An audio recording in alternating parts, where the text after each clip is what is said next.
Virabhadrasana II is a common shape that shows up in most vinyasa classes. It's also a shape that plays on very beautifully to some of the groundwork that we laid last week in Virabhadrasana I. And this standing shape here, there's an asymmetry in the legs, which means the one leg is doing something than the other. And there's a lot of similarities in the stance of the legs between Virabhadrasana I and Virabhadrasana II, but one of the big differences is that in Vira 1, the spine is squared along the line of your hip bones, so that your hips are drawing forward and your belly is also drawing in that direction. With Vira 2, our belly this time, or our spine, is drawing away from the front hip. So our spine is still in neutral and long, but instead of squaring to the front, now you're towards the side. And so the action there in our center is a little bit different, but it also has a great impact on what's going on down below here in our legs. And so that's where it is that we're going to start. So if we think about and build on the shape of the legs we talked about last time, is that the legs going out away from the center is called abduction, which means it's going away from the center. And then we're also going to spend some time talking again about what external rotation here is. So again, the wrapping of your femur bone away from your middle. Internal rotation is the opposite. Then your femur bone is drawing inward. So in Virabhadrasana II, there's a couple different ways that teachers teach this shape, and that's okay. And it's not about what's the right way to do it, or it's not just about, general principles of alignment, because we all have slightly different skeletal variations in how our bones fit together. That's kind of cool to know. So with that in mind, instead of thinking about what's the right way to do it or what is the way to do it, let's think about why we would make the choices to have the back foot in a different direction. How does that benefit you? Does that make sense in your body? And so that you can make those decisions with that information in mind. Okay? So if we start in that shape where we were last time, my feet are now away from my center. So now I'm in abduction. Now I'm going to take my leg, which this is going to be the front, and I'm going to externally rotate that leg. So when I do that, we want to think about, can I keep my pelvis neutral? Now, if I can't, then maybe I think about shortening my stance. If the shape here allows me to externally rotate and still keep my pelvis squared, then maybe this stance here makes sense for me. For some of you, it's going to vary on how close your feet are together and how far apart your feet are. And again, that's going to just be depending on your structure and what you're working with. So with the front leg here, an external rotation so that my toes are squaring towards the front. Now let's talk about different variations on what can happen in the back foot. Now, for some of us, you may have been in classes where teachers say, have your foot out at 90 degrees, which means it's going to be parallel here towards, or perpendicular to the edge of your mat. Now, you've also probably been in classes where a teacher says, kick your back heel out and have it about 45 degrees or turn it in 30 degrees, somewhere in that window, 30 to 45. Nobody's measuring. Now, again, there's different reasons and different actions that are going on in the back hip to why we would make those choices. And what I want to empower you with is that I want you to have that information so that you can make the best choice that makes sense in your body. That is going to be very much dependent on how it is that your pelvis moves and how your femur bones move. And so maybe we play with this and we talk about, why would I make this decision versus this decision, okay? So if we arrive back in that, externally rotating the front leg so that my toes are drawing forward. Now if I bend into my front leg, plugging in at the femur bone. Now I have to keep awareness here of that my left knee is drawing the direction of my ankle. It never has to actually stack, but it can. We never want the knee to go beyond the ankle, but it could be back further behind it. But in that line is about where we're shooting for. And the knee is drawing over the center of the foot. In order to do that, there's some external rotation in the thigh that's still there as we took that shape because my pelvis is still square to the side. So this leg has to be an external rotation. But I have to also work on the inside of my leg, my adductors, so that I have balance here or co-contraction on what's happening on the outside of my leg and on the inside of my leg. And then that's going to allow me so that I don't over-rotate in one way or the other. Now, we think about the back leg. In this shape, some of the things that we have to watch out for is that they're either way, if the foot is parallel or if the heel is kicked out, there's an energetic quality here on the lateral side, here the outside of your body, which means the outside of your foot is reaching down. Now, if you've ever had ankle issues, if you've ever had knee issues, this can be a tricky shape, and here's why. If I press onto the outside of my foot, I roll and I lengthen. Well, I don't want to say roll. I do because I've had ankle issues. But there's a lengthen in the outside of the ankle here, okay? Now, when I do that, I'm lifting up the inside of my arch. For me, and what I want you to notice is how does that feel on your knee? So if you consider how that feels in your knee, then also keep tracking up the line on what's the action in your hip. In this shape here, if I come back here, you'll notice here, my hips are in abduction. They're away from the center. So if I come into this stance, this shape is still an abduction. There's not a whole lot of glute firing from my maximus. My glute maximus is going to stabilize my leg here, which means I'm going to rely a lot on my adductors, the inside of my leg, in order to stabilize the shape. Now, which doesn't mean that I have any stability on the outside of my hip. Now, for a moment, then let's think about why would you have your foot in that 90-degree angle or shape of the back foot? For some people, and I'm just going to switch sides here, so you can see it from a different side, is that it allows them to stay more neutral in their pelvis. If this helps you keep your pelvis more neutral, then that shape might make more sense for you. But if you feel a strain in your back ankle or pressure in your knee, then let's consider what would be beneficial to turning the back foot out. So again, if I start here, neutral pelvis, watching that the pelvis stays neutral as I bend into my front leg, my femur bone plugging into the socket. Now if I kick out my back heel, again, now my back foot is at more of a 30-degree rotation inward. Now I've got the ability to think about lengthening from the ball mount of my foot to my heel. In that quality, there's a slight internal rotation here of my back leg. And now what muscle can I activate here? My glute. My glute maximus is a stabilizer. It's going to stabilize my pelvis. Again, allowing me to stay neutral but having strength in my back leg. Now what that does is I'm going to feel this a lengthening on the inside of my leg versus thinking that it's a stabilizer. And there's a huge difference there because this here, back on my backside, is going to be a stronger stabilizer as it stabilizes and extends my back leg versus just thinking abduction. And then, again, not forgetting what's going on in the front hip. So if we looked at that from this angle here, again, my back foot will start in the 90-degree shape.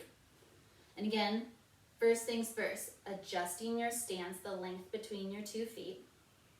The other thing that you can think about modifying, and what makes the most sense for you, is that having your front foot in line with your back arch, more narrow stance. It's going to be a little bit more challenging shape for many.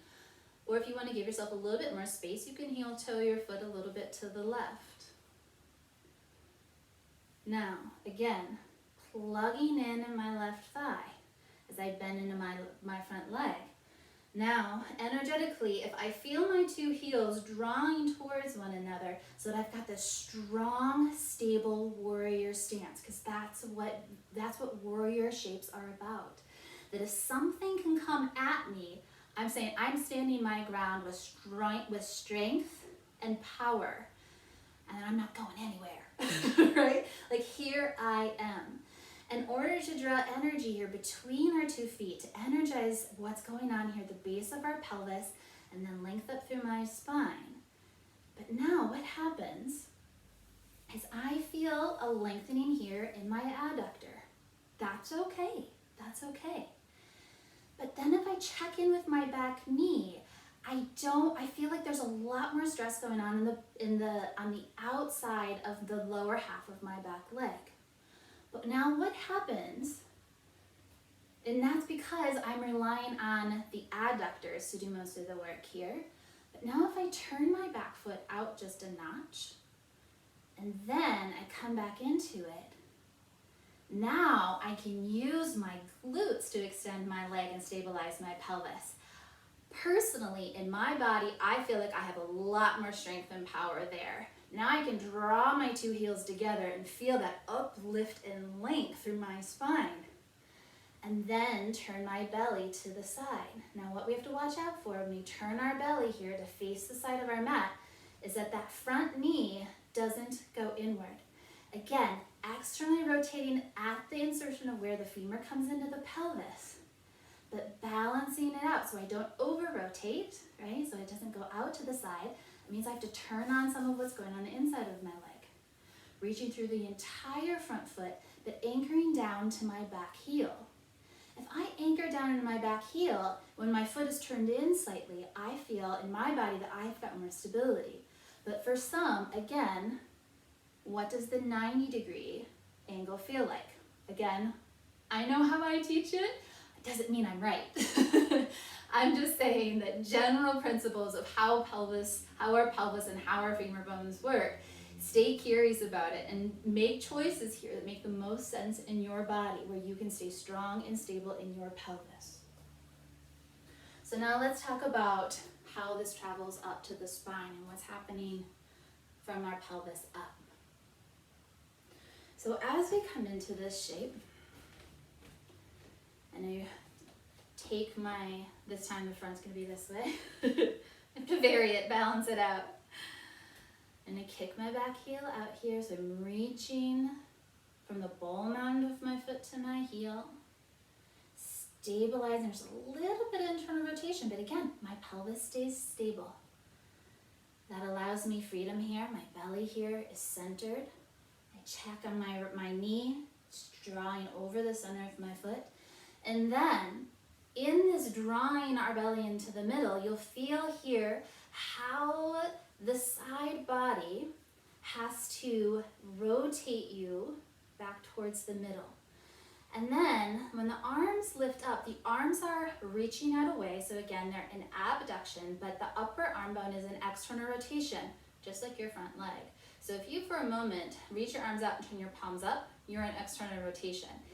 Keeping that shape and that integrity of what's going on in the upper arm, now just spin your forearms down. Now your forearms are in pronation, which means your palms are turning down, fingertips reaching away from one another. And then we can add cervical rotation. So now I can take my gaze out over the center of my middle finger. My drishti gaze is this concept of finding a spot out in front of you that doesn't move, that's still. Keep plugging in at my right hip, at my thigh bone here. That's the part that oftentimes we lose. Now, in order to rotate my neck to look over the gaze, one of the actions or one of the muscle groups that I want to talk a little bit about is if you feel here from just behind your ear, you find a little, like what feels like a small triangular bone. That muscle, you can feel that. If you look, it feels and it comes down here into and it inserts here into your collarbone in that area. That's your SCM or your sternocleidomastoid. It's a mouthful. But for some people, when we have a lot of tension in the neck, when we rotate that muscle group there, one side shortens and one side lengthens in order to rotate the neck. Now there's other muscles that also rotate your neck. But this is the one I want you to think about because of how it influences the energy in the back arm. So if you're gazing to the side and your back arm's lifted, and if you ever feel here where there's a tingling or it feels like your hand is going to sleep, because your arm is lifted and now we've lengthened, sometimes what can happen is a compression here into this area around the collarbone and your upper shoulder. And that can be problematic for people for a variety of reasons. So one of the things that you can think about is, A, what are the patterns that I have in my body that maybe I can work with to give some space in my neck and freedom in my neck, but also, how is it that I can also, in the meantime, make this shape more accessible so that I don't feel like my arms are falling asleep? And one of the things that you can do that's really, really, really simple is that as you come here into this warrior stance, notice here that, again, the belly is drawing towards the center. And watch out that the knee wants to go along with it. That's really common. Again, externally rotating and plugging in at the front thigh. I could easily keep my gaze then lined up over my belly, and then that eliminates that rotation of the cervical spine. So if you're having migraines, headaches, if you ever feel the tingling here in your arms as they're elevating, your deltoids here, the muscle that cups around the top of your shoulder is helping to lift up your arm. If you are feeling some discomfort there, then maybe, again, maybe just adjust the gaze. Quite simple, right? And over time, when we gaze and we shift, noticing here where the action and the tension is, so that the back arm and the front arm are reaching away, even though there's still a plugging in of your arm bone. Do you see that? I'm reaching my fingers away, but I'm still plugged in, just like I'm plugging in at my front thigh. Remember, not forgetting about the energy of drawing my two heels together, feeling all that aliveness in my pelvis and energy to travel up through my spine, giving now the space and freedom in my diaphragm to move and expand. Virabhadrasana II. Yes, it shows up so much in classes. It is a beautiful place to work with building strength and endurance and stability. Action, of course, in what's going on in your hips. But I also want you to take away, because we'll build on this here in future classes, is that the premise here of what's going on in the legs is going to set the scene and set the stage here and how we transition to other shapes like triangle, extended side angle, and balancing half moon. So those are going to be the three other common ones where consider that the shape in the hips is quite similar. And then if we find stability in one shape, how is it that I can build on these shapes? And as I expand in my practice, because again, they all lead into one another in this practice. So reach out if you have any questions. Virabhadrasana II is a very empowering shape to play with your strength, remind you of your stability and courage. So be well, reach out anytime if you have any questions, and we will see you soon.